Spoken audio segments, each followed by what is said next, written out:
O que acontece quando uma viúva expulsa, agarrada à dignidade em uma tapera do Rio Grande do Sul, descobre que a traição do filho é o primeiro passo para uma herança de poder?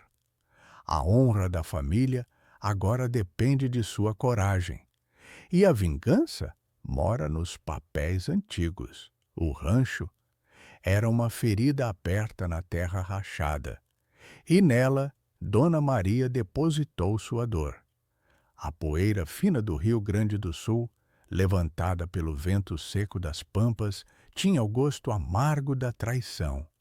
Dona Maria, viúva havia apenas 7 meses, apertou a mão de sua filha, Isabela, de 9 anos, e sentiu o calor do pequeno Tiago, de 5, agarrado à sua saia. A tapera que o falecido Henrique havia comprado, na esperança de um novo começo longe das fazendas do Pampa Central, era agora seu único refúgio e o centro de sua mais profunda mágoa. O barraco de barro e madeira, com o telhado de sapê esburacado, parecia prestes a ceder ao menor sopro do vento que assobiava como um gemido constante. O cheiro predominante era o de terra velha e seca, misturado com um fraco resíduo de fumaça de lenha, memória recente do último ocupante, um peão que fugira das dívidas. Não consigo entender, murmurou Maria, as palavras quase roucas pelo pó que engolira na longa viagem. Como João pôde assinar isto? João, seu filho mais velho, mal tinha 21 anos, mas a ambição e a fraqueza tinham-lhe conferido a postura rígida de um homem sem honra. Ele estava ali, parado à beira do caminho batido, com as botas novas e um lenço de seda sujo, que pareciam zombar da miséria ao redor. A terra, que legalmente ainda pertencia a Maria por uma tecnicalidade de herança, havia sido prometida ao coronel Saldanha por uma quantia irrisória que João já havia dissipado em dívidas de jogo no vilarejo de Santana. A terra parecia testemunha da injustiça final. Mãe, o coronel ofereceu um bom preço. Esta terra não vale nada, disse João, sua voz grossa e evasiva. Ele não conseguia encarar os olhos dela, que eram da mesma cor escra e profunda do café forte que ele tanto gostava. A senhora, Isabela e Tiago, o rancho velho não está habitável, não há plantio possível. Vamos para a cidade, viver melhor.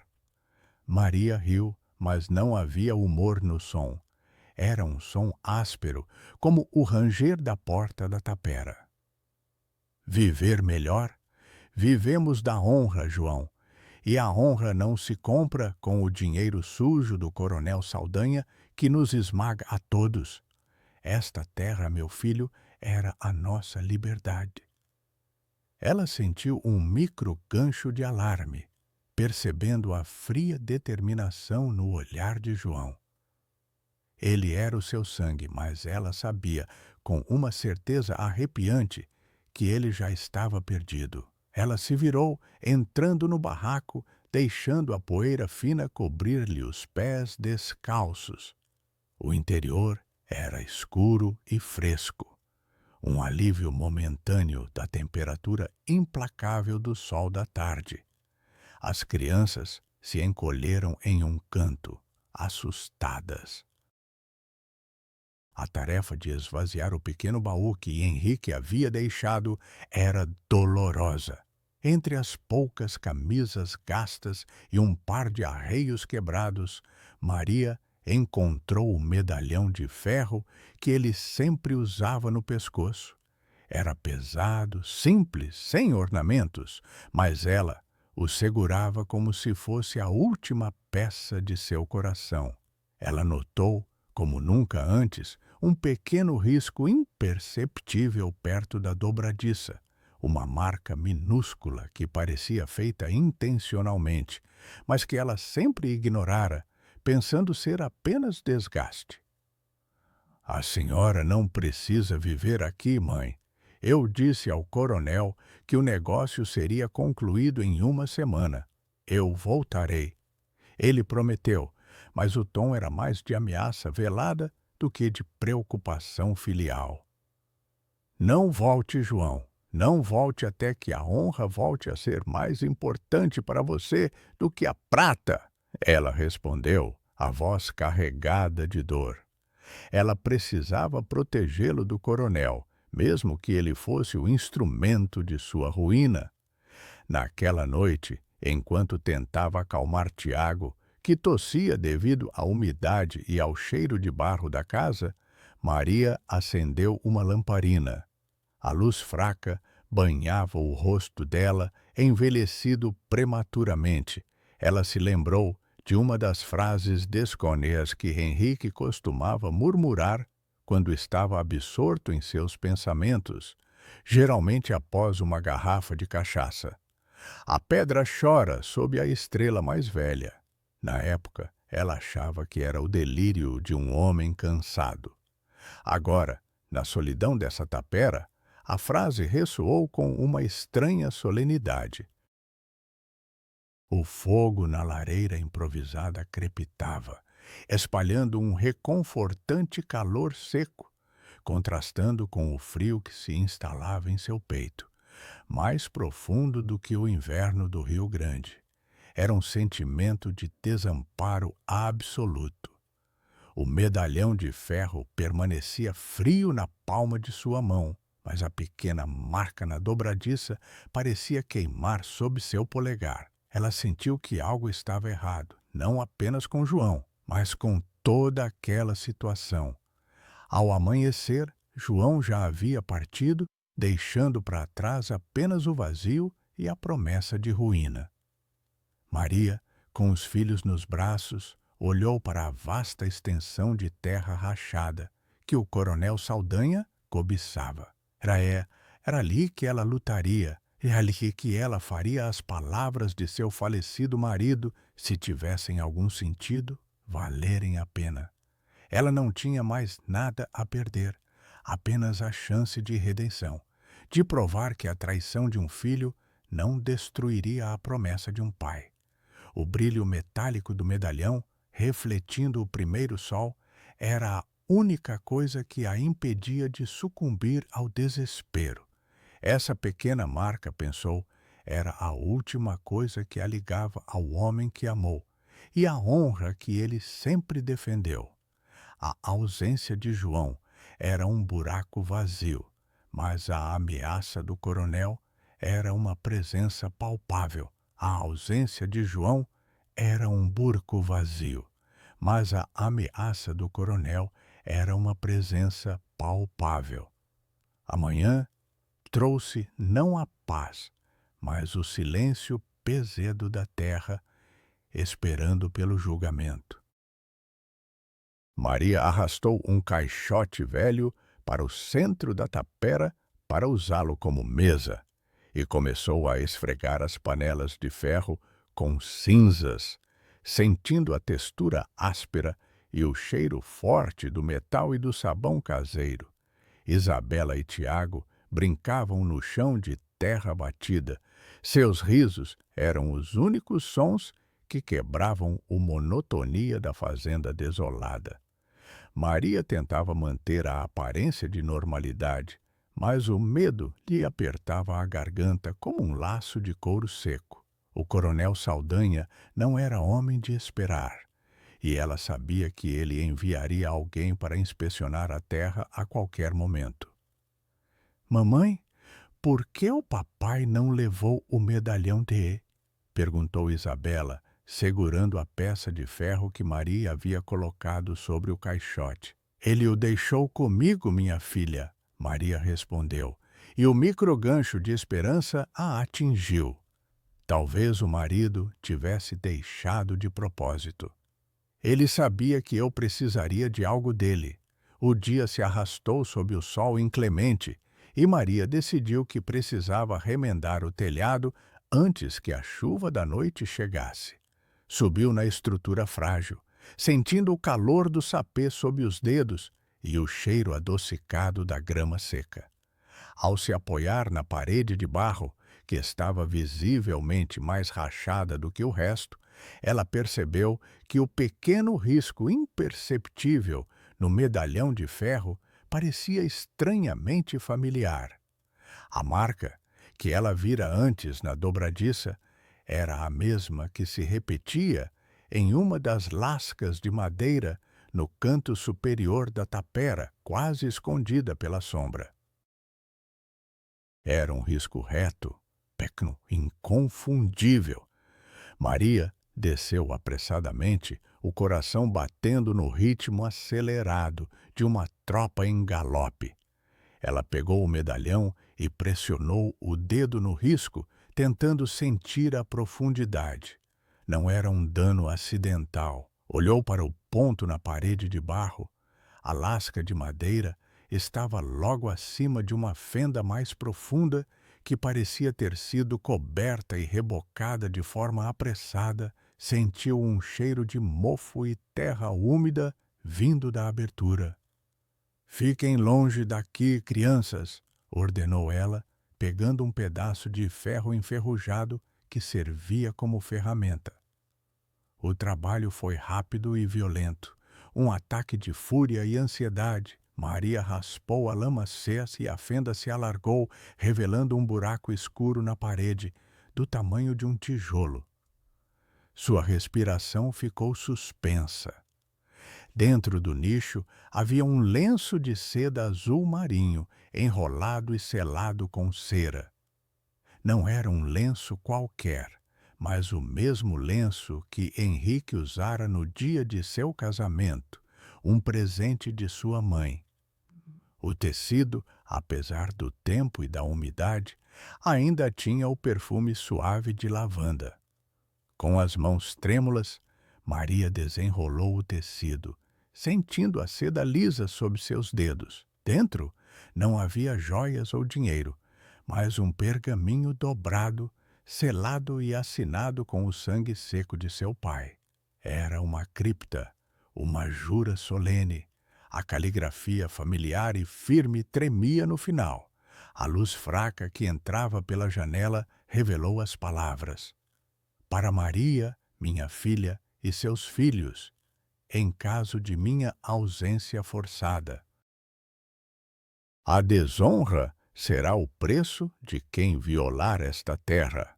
A riqueza de nossa família jaz sob o pé da estrela mais velha, ao sul do grande umbu. Este tesouro é a nossa vingança silenciosa. Juro por Nossa Senhora da Conceição que ele é seu. Guarde o mapa. Destrua a promessa. A honra exige o sangue da terra». Um mapa. Onde estava o mapa? O pergaminho não continha desenhos, apenas as palavras codificadas. Maria releu a frase que Henrique repetira: «A pedra chora sob a estrela mais velha». Ela associou o medalhão de ferro ao risco, o risco à fenda, a fenda à cripto. O medalhão era a chave, mas não o mapa. Um som de cascos de cavalo se aproximou rapidamente. O microgancho de pavor a paralisou. Ela escondeu apressadamente o pergaminho e o lenço dentro do decote de seu vestido, sentindo o tecido macio e a aspereza do pergaminho em sua pele. Com um olhar rápido, ela empurrou o caixote de volta para a parede, cobrindo o buraco. O metal do medalhão ainda estava quente em sua mão. A porta foi aberta com um pontapé. Um capataz corpulento, de olhos injetados de raiva e vestindo um colete de couro fedorento, parou na entrada. Seu nome era Inácio, e ele era o braço direito do coronel Saldanha. «Dona Maria, o coronel me enviou para ver como está a senhora, já que seu filho, o ingrato, não retornou. Ele disse para avisar que a escritura será assinada em 4 dias. A senhora pode começar a fazer suas malas. Maria deu um passo à frente, sentindo a adrenalina lhe dar força. Ela sabia que precisava ganhar tempo. O cheiro de suor e couro de Inácio era insuportável, mas Maria não desviou o olhar. Inácio, eu não vou a lugar nenhum, Maria disse, a voz surpreendentemente firme, apesar do medo que sentia. Ela olhava para o capataz, percebendo o micro-gancho de desconfiança em seus olhos pequenos e suínos. Ele não esperava resistência, apenas submissão. Os filhos, amontoados atrás dela, eram o único escudo que possuía. Você não entendeu, viúva. Não é um pedido, é a palavra do coronel. Ele pagou ao seu filhinho por esta terra. Inácio cuspiu no chão de terra batida, o som úmido ecoando na pequena cabana. O cheiro de tabaco mascado e suor que emanava dele era opressor. João assinou sem a minha permissão, e esta terra é minha até que meu nome seja removido da escritura. Diga ao coronel que ele terá que me arrastar daqui, e ele sabe o que a lei da província diz sobre despejar uma viúva com filhos. Ela rebateu, citando uma lei que Henrique sempre mencionava, mesmo sem ter certeza de que ela se aplicava a tal situação. Ela estava blefando, mas precisava de tempo para decifrar a cripta. Inácio riu, um som rouco e seco. Ele deu um passo à frente e Maria apertou o medalhão de ferro no seu decote. Ele era alto e sua sombra cobria toda a família. O silêncio na tapera se tornou opressor. Apenas o zumbido insistente das moscas no ar quebrava a tensão. O coronel vai gostar da sua coragem, mas ele não vai esperar. Eu dou a você 24 horas para sair. Inácio observou os arredores, os olhos fixos na fenda mal coberta, onde ela havia mexido. O que você está escondendo aqui, viúva? Maria moveu-se rapidamente, no que poderia ser a primeira ação impulsiva em anos. Ela pegou a enxada velha, apoiada no canto, e bateu no chão com força, levantando uma nuvem de poeira e terra. Estou procurando água, seu animal. A terra está morrendo e você se preocupa com um pedaço de barro rachado. A ação o desarmou por um momento, mas ele recuperou a compostura rapidamente. Ele se virou e saiu, batendo a porta com força. O ruído do cavalo se afastando foi um som de alívio momentâneo, mas Maria sabia que Inácio voltaria, talvez com reforços. Assim que o som dos cascos cessou, Maria tirou o pergaminho e o lenço de seda azul marinho. Precisava encontrar o mapa. A chave de Henrique estava na frase: o tesouro jaz sob o pé da estrela mais velha, ao sul do grande umbu. Maria lembrou-se do único umbu gigante que ficava na divisa sul da fazenda. Uma árvore maciça e solitária, a única grande formação visível na planície. Ela vestiu Tiago com seu casaco mais quente, pendurou um cantil de água no ombro e deu a Isabela um pedaço de pão duro. Vamos caminhar, meus amores. É preciso ver a terra de perto, ela disse, forçando um sorriso. A caminhada até o umbu foi extenuante. O calor seco da tarde dava lugar ao vento gelado que chegava com a noite. O cheiro de grama e carvão pairava no ar. Finalmente, a árvore se ergueu à frente, suas raízes grossas e retorcidas, parecendo garras agarradas à terra. O que é a estrela mais velha, mamãe? Perguntou Isabela. Maria parou, olhando para o oeste, onde o sol começava a se pôr, pintando o céu de laranja e roxo, e o microgancho de inspiração a atingiu. Ela se lembrou das aulas de astronomia que seu pai, um homem culto, lhe havia dado na infância. A estrela mais velha era um nome popular para a estrela do sul, a estrela polar do hemisfério sul, que ficava sempre fixa no céu noturno, mas a chave era o pé. Olhando para as raízes da árvore, Maria percebeu que uma delas era significativamente mais grossa e mais longa, projetando-se para o sul. Na base dessa raiz havia uma pedra de granito lisa e escura. A pedra parecia chorar, pois a umidade escorria por sua lateral, umedecendo o solo. A pedra chora sob a estrela mais velha. Ela sussurrou, a voz falhando de emoção. Ela ajoelhou-se, sentindo a aspereza da pedra sob as palmas das mãos. O cheiro de terra molhada era forte. Maria começou a cavar na base da pedra, usando as mãos e um ramo quebrado. Depois de alguns minutos, sentiu algo duro e frio. Puxou e revelou uma pequena caixa de metal, enferrujada pelo tempo e pela umidade, o seu peso surpreendente.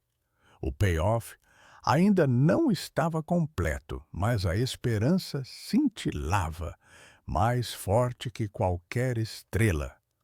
A caixa era pesada e a fechadura parecia soldada pelo tempo, e o tempo era o luxo que Maria não tinha.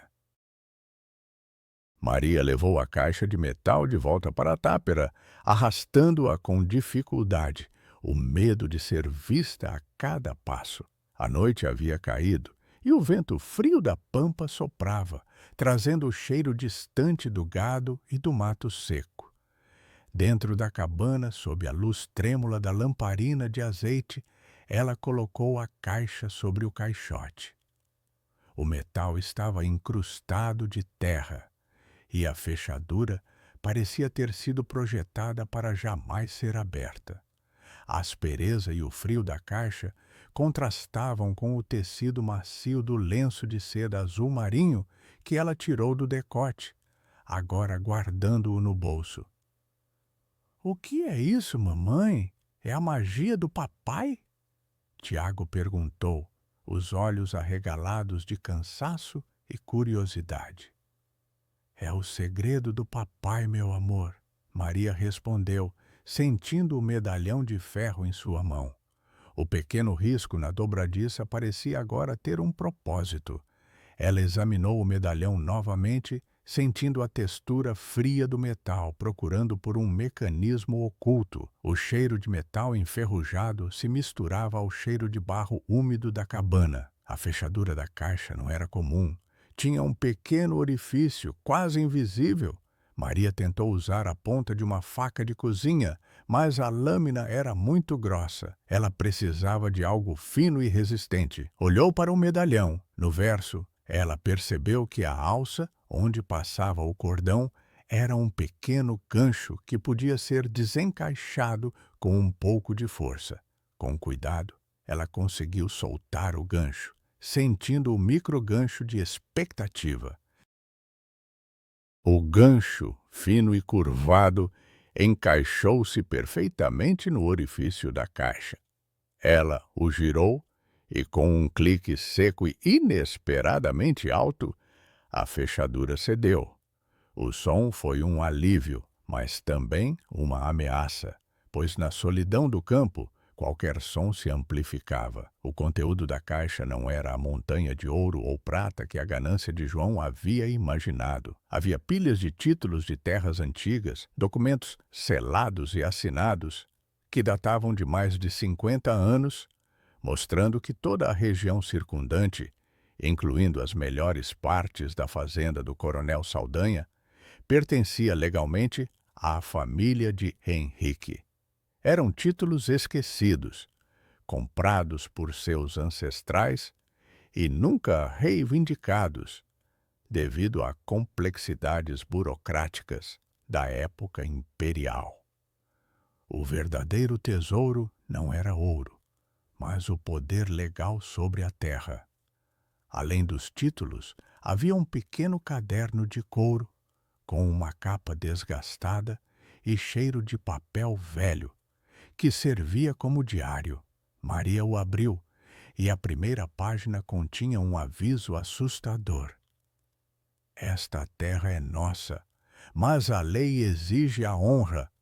Meu filho, João, vendeu-a ao coronel por 30.000 réis. Este valor é a medida de sua desonra. Para a vingança ser completa, ele deve devolvê-los.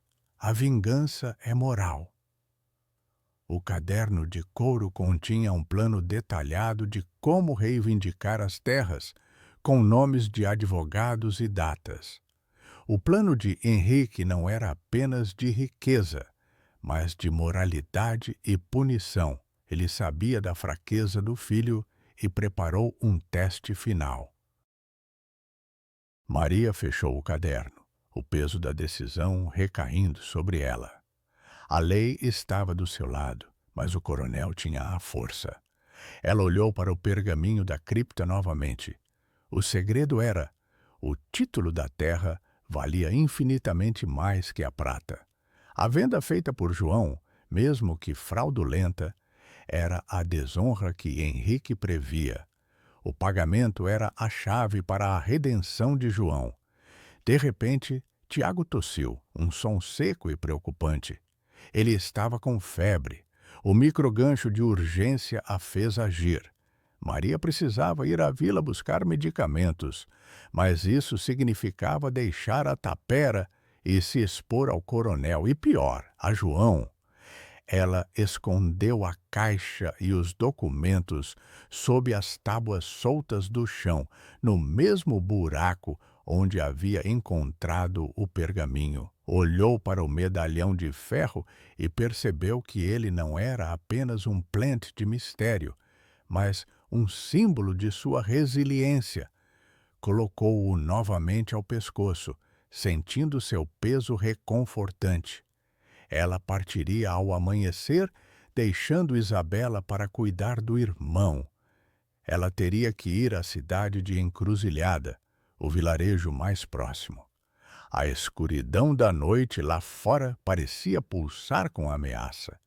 E Maria sabia que a luta final não seria contra o coronel, mas para salvar a alma do seu filho perdido. O caminho para a Encruzilhada era longo e exposto, e cada passo poderia levá-la à emboscada de Saldanha ou à traição de seu próprio sangue. Maria saiu antes do primeiro raio de sol, deixando Isabela de olhos marejados com a promessa de voltar antes do crepúsculo. A brisa da manhã era gélida e o cheiro de terra molhada pelo orvalho era cortante. Ela estava vestida com roupas simples, sem parecer uma ameaça, mas sentia o peso do medalhão de ferro sob o vestido e a determinação implacável em seu peito. Sua missão era dupla: buscar remédios para Tiago e, pior, encontrar João para lhe dar a chance final de redenção. A poeira da estrada de chão de Encruzilhada era espessa, cobrindo tudo com uma camada cinzenta. Maria chegou ao meio-dia, o sol no dele-te castigando a cabeça. O vilarejo era um conjunto de 3 ruas tortas, dominado por uma igreja de pedra e a venda do seu Chico, um local barulhento que funcionava como armazém e bar. O cheiro de cachaça, fumo e fritura era forte e nauseante. Ela conseguiu rapidamente a quinina para Tiago, mas sabia onde encontraria João, na mesa de jogo mais próxima. Ela o viu na venda do seu Chico, sentado de costas para a porta, sua postura de homem rico parecendo ridícula em um ambiente tão rústico. Ele estava com as mesmas botas novas, mas agora enlameadas. O microgancho de Dora a atingiu ao ver a sombra de desespero em seu rosto, mesmo à distância. Maria aproximou-se em silêncio, parando atrás da cadeira. Ele estava discutindo com um homem de bigodes grossos, evidentemente um agiota, sobre uma pilha de notas amassadas. O som das fichas de jogo batendo na mesa de madeira era incessante. João, ela disse, a voz baixa, mas cortante como um chicote. Ele deu um salto, a ficha de jogo escapando de seus dedos e caindo no chão. O cheiro de bebida era intenso. Mãe, o que a senhora faz aqui? O coronel vai nos ver. Isiki, Otis. O coronel é o menor de nossos problemas, meu filho. O maior é a sua alma. Ela retrucou, baixando a voz. Você tem 3 dias. A lei será feita, mas ela não será feita por Saldanha, mas por mim. Você roubou minha terra, João, e roubou o futuro de seus irmãos, por causa dessa prata suja. Eu não roubei, eu vendi o que não valia nada. Eu precisava do dinheiro, eu devo àqueles homens. Ele sussurrou, apontando para o agiota, seus olhos cheios de medo. E você trocou nossa honra por 30.000 réis. Seu pai sabia que você faria isso. Maria tirou do bolso o lenço de seda azul marinho, desdobrando-o. Seu pai deixou um presente, a honra da nossa família. Ela entregou o caderno de couro a ele. Leia a primeira página. João, relutante, pegou o caderno, o cheiro de lavanda do lenço parecendo levá-lo de volta à infância. Ele leu as palavras. A vingança é moral. A honra exige o sangue da terra. Seu rosto empalideceu ao ler o texto. Ele fechou o caderno, as mãos suadas. O microgancho de culpa o estava rasgando. O que é isso, mãe? Um teste? O que tem no resto do caderno? A verdade, a lei. Os títulos de terras antigas. Nosso rancho, João, vale mais do que você pode imaginar. As terras de Saldanha, a fazenda dele, pertencem a nós. Seu pai as escondeu, sabendo que só a necessidade extrema revelaria o segredo. Você deve me ajudar, meu filho. Você deve devolver os 30.000 réis ao coronel para anular a venda da tapera, para que nossa honra seja limpa. Você precisa encontrar o dinheiro, ou estaremos todos condenados. Neste momento, a porta da venda se abriu com violência. Inácio, o capataz do coronel, parou no umbral, os olhos varrendo o recinto. Ele viu Maria e João juntos. Então, o filhinho ingrato voltou para ver a mãe. O coronel mandou dizer que ele não gosta de esperar. Você tem até amanhã para liberar a terra, João. Ou você e sua mãe vão conhecer a ira do coronel Saldanha. Inácio se aproximou. Maria sentiu o peso do medalhão de ferro no pescoço. Era hora de agir. João olhou para o caderno de couro, o pavor e o vislumbre de uma salvação travando uma batalha em seu rosto. O confronto era inevitável, mas João ainda carregava a arma mais perigosa, a incerteza da redenção. Inácio avançou, o cheiro de couro e fumo mais forte, o semblante carregado de ameaça. Maria permaneceu firme, protegendo João com o corpo, enquanto o filho escondia o caderno de couro sob sua camisa. O som do salão silenciou, todos os olhos fixos na viúva e no capataz do coronel. Nós não vamos a lugar nenhum, Inácio, Maria disse, sentindo o medalhão de ferro pressionar seu peito.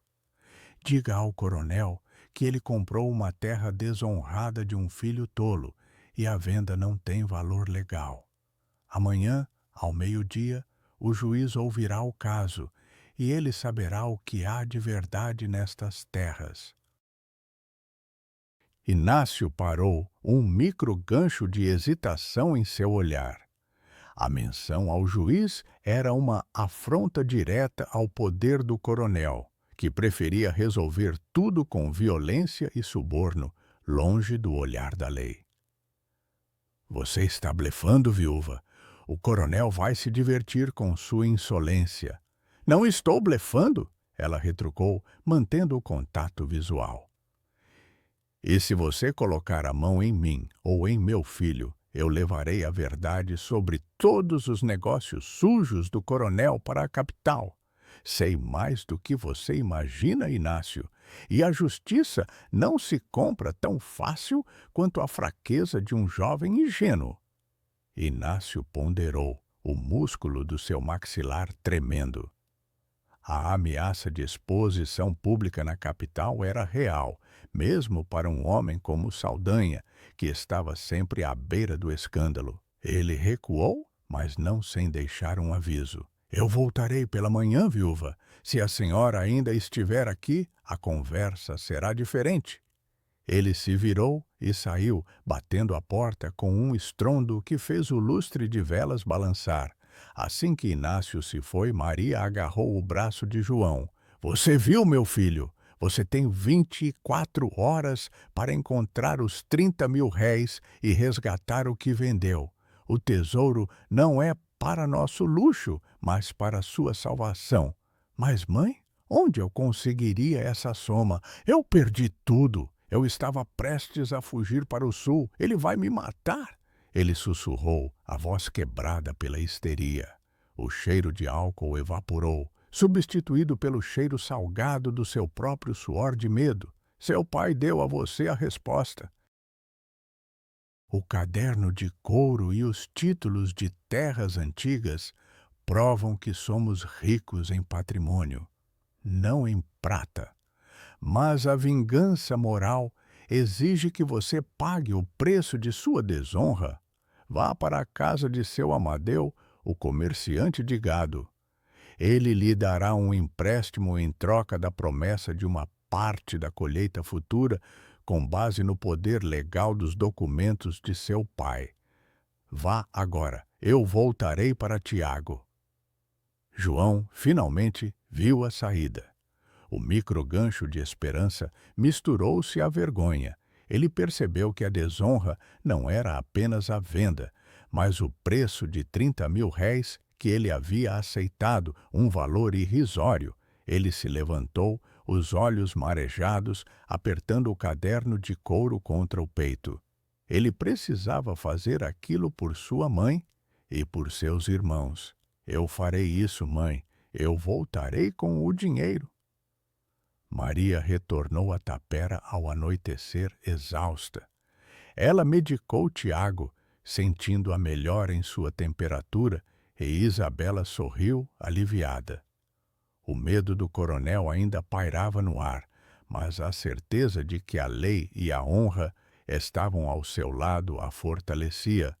Ela sentou-se junto à lareira, sentindo o calor do fogo.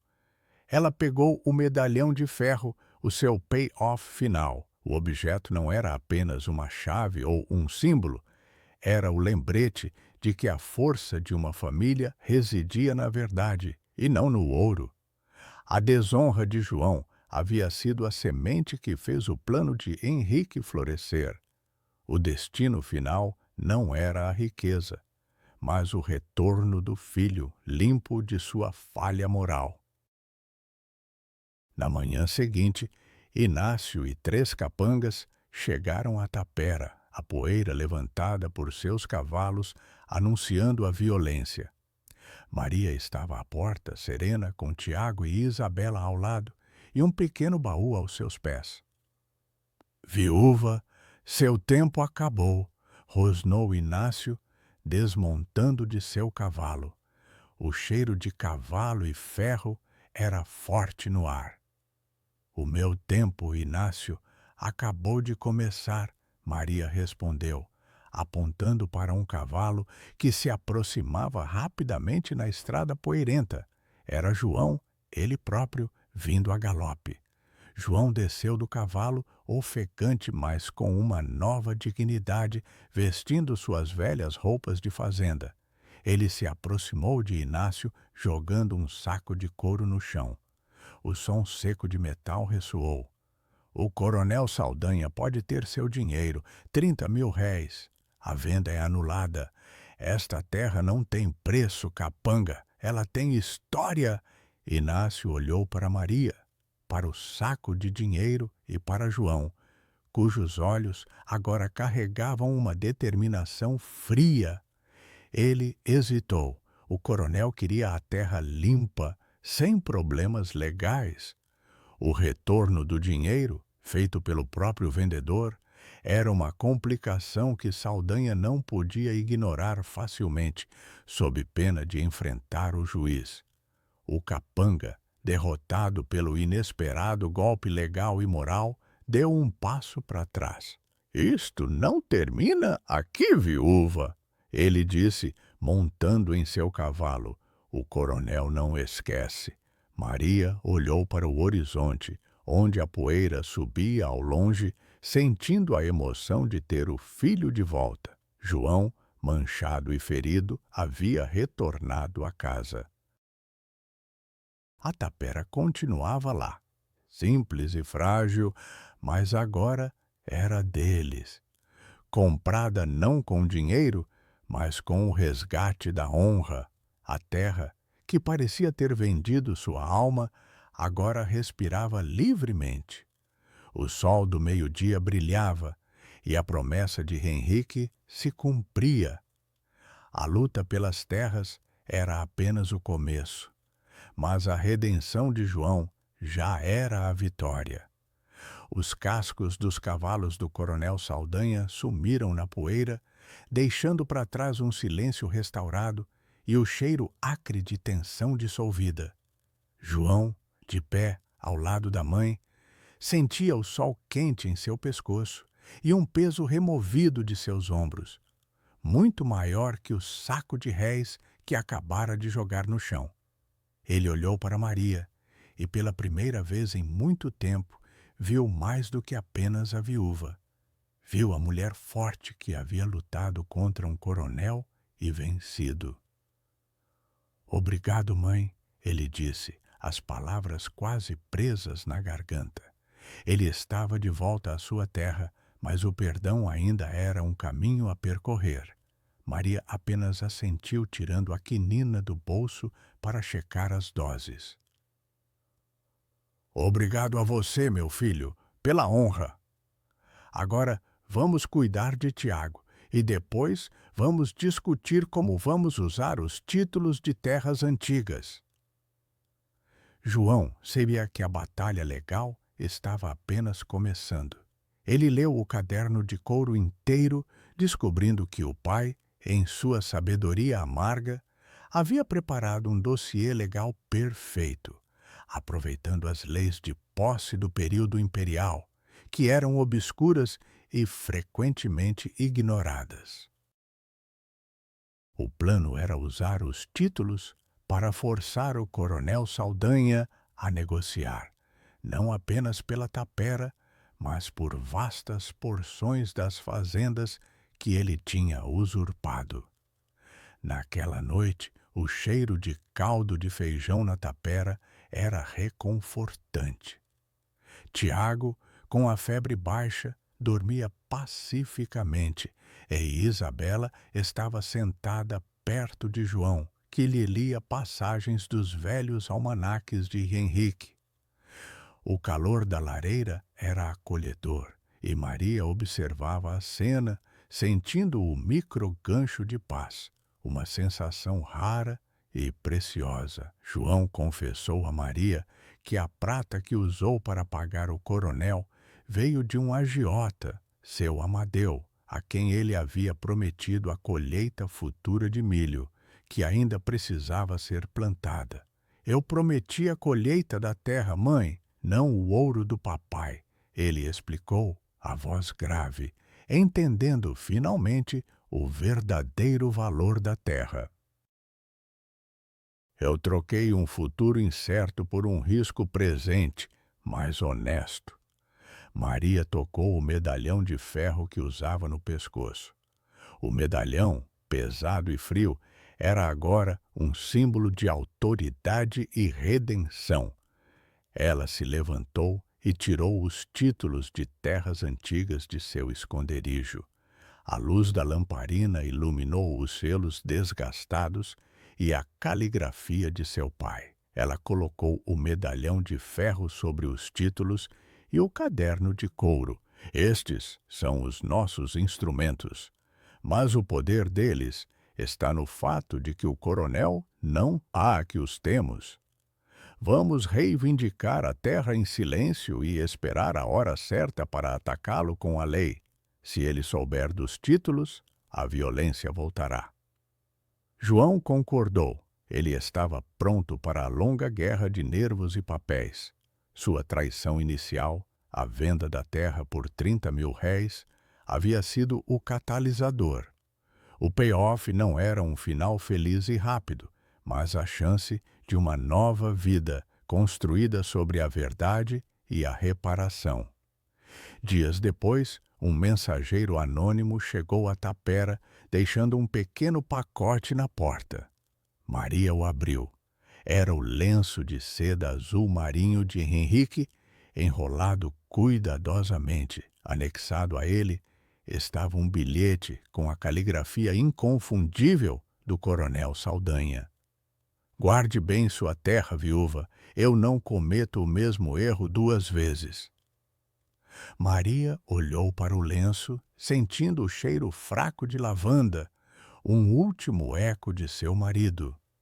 O coronel estava avisado e, pior, zangado. Ela sabia que a ausência de um ataque imediato significava que Saldanha estava preparando uma armadilha legal ou violenta. Mas Maria não estava mais sozinha. Ela e João, unidos pela tapera e pela jura do pai, estavam prontos. A terra rachada e poeirenta não era mais apenas um pedaço de miséria. Era o campo de batalha onde a honra seria reconquistada, palmo a palmo, com a lei e a coragem. O inverno se aproximava, e o vento frio da pampa carregava o cheiro de chuva iminente. Maria olhou para João e seus filhos. Eles tinham perdido tudo para ganhar tudo. O futuro estava repleto de ameaças, mas pela primeira vez a viúva sentiu uma certeza profunda. Eles tinham um ao outro e a promessa de um pai. A luta pela terra era secundária à luta pela alma. O caminho para a redenção era longo e a poeira mal assentara, mas Maria apertou o medalhão de ferro e sorriu. Eles estavam em casa.